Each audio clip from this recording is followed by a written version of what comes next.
في السماء إله وفي الأرض إله وهو الحكيم العليم. همغه ای کې یو په آسمان کې هم خدای دی او په ځمکه کې هم خدای دی او همغه د حکمت څښتن او په هر څه پوه دی. وتبارك الذي له ملك السماوات والأرض وما بينهما وعنده علم الساعة وإليه ترجعون.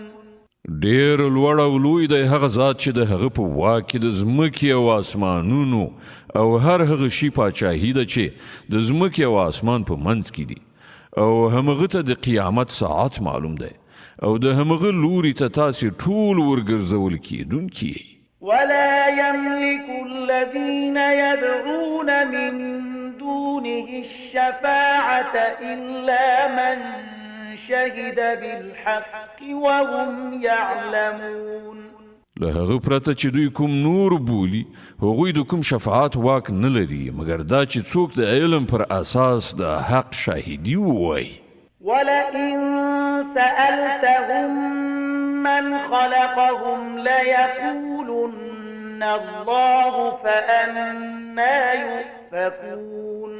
وقيله يا رب إن هؤلاء قوم لا يؤمنون. او که ته له دوی نه پوښتنه وکړې چې دوی چا پیدا کړي دي نو دوی به پخپله ووایي چې الله. نو له کوم لوري دوی غولول کیږي؟ قسم دی د پیغمبر په دې قول چې ای ربه دا هغه خلق دي چې نه مني. فاصفح عنهم وقل سلام فسوف يعلمون.